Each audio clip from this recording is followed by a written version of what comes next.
కాకినాడ జిల్లా జగ్గంపేట నియోజకవర్గం doctor BR Ambedkar గురుకుల పాఠశాలలో దారుణం జరిగింది. 10వ తరగతి చదువుతున్న విద్యార్థిని హాస్టల్ భవనంపై నుండి దూకి ఆత్మహత్య ప్రయత్నం చేసింది. ఆమెపై పాఠశాల ప్రిన్సిపల్, వైస్ ప్రిన్సిపల్ వేధింపులకు గురి చేస్తున్నట్లుగా తెలుస్తోంది. ఈ వేధింపులను భరించలేకపోయిన బాలిక తాను ఉంటున్న హాస్టల్లో నవంబర్ 14వ తేదీన ఆత్మహత్య యత్నం చేసింది. ఈ ఘటన ఆలస్యంగా వెలుగులోకి వచ్చింది.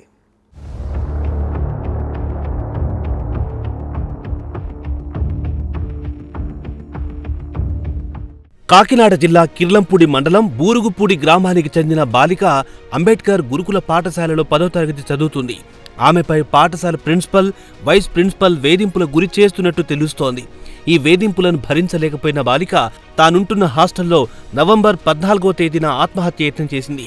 ఈ విషయమై స్పందించిన తల్లిదండ్రులు పలువురు అధికారులను కలిశారు. స్కూల్ ప్రిన్సిపల్పై ఆరోపణలు చేస్తూ కాకినాడ జిల్లా కలెక్టర్కు కలిశారు. తమకు న్యాయం చేయాలని కోరారు. బాలికను భయభ్రాంతులకు గురి చేస్తున్న వారిపై చర్యలు తీసుకోవాలంటూ కలెక్టర్కు ఫిర్యాదు చేశారు. మరోవైపు ఆ విద్యార్థిని ఆసుపత్రిలో చికిత్స పొందుతోంది. ఆమె 2 కాళ్లు, వెన్నుపూస, తలకు బలమైన గాయం కావడంతో కాకినాడ ప్రభుత్వ ఆసుపత్రిలో చేరింది.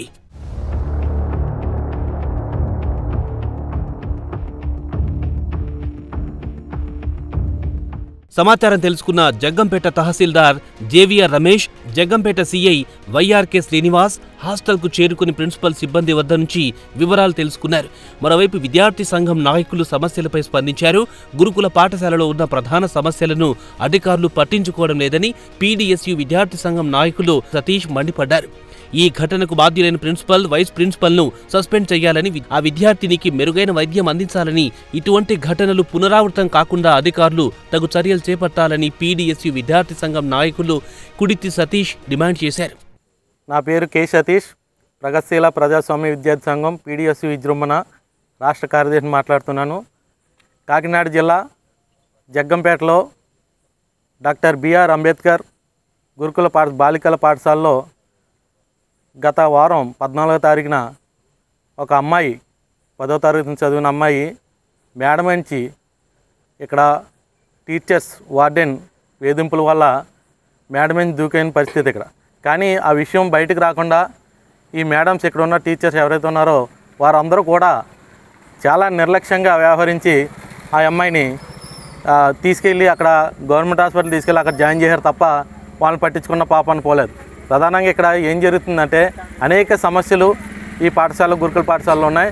కానీ ఇక్కడ అధికారులు కానీ, విద్యాశాఖ అధికారులు కానీ, జిల్లా శాఖ వారు, రాష్ట్ర శాఖ వారు కూడా పట్టించుకున్న పాపం లేదు. ఎన్ని సమస్యలు ఉన్నా కానీ విద్యార్థి సంఘాలు ఏమన్నా ప్రశ్నించాలనుకుంటే ఈ ప్రభుత్వాలు కొత్త జీవోలు తీసుకొచ్చి స్కూళ్ళలోకి, హాస్టల్లోకి రానివ్వకుండా చేస్తున్నాయి. ప్రధానంగా మేము ఒకటే డిమాండ్ చేస్తున్నాం, ఆ అమ్మాయికి ఎవరైతే బిల్డింగ్ నుంచి ఈ టీచర్స్ బెదిరింపుల వల్ల బిల్డింగ్ మీద దూకేసిందో అమ్మాయికి మెరుగైన వైద్యం చేయించాలి.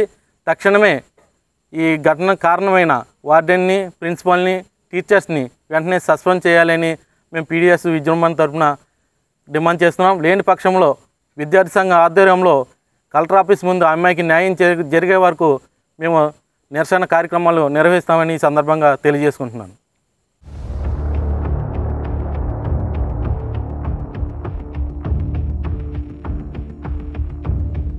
గురుకుల పాఠశాలలో గత కొన్ని నెలలుగా అనేక సమస్యలు వెలుగులోకి వస్తున్నాయి. విద్యార్థులు, విద్యార్థినులు అనేక మంది ఇబ్బందులకు గురవుతున్నారు. అధికారులు వీటిపై దృష్టి సారించాల్సిన అవసరం ఎంతైనా ఉంది. సమస్య మూలాల్లోకి వెళ్లి పరిష్కారాలు వెతకాల్సి ఉంది.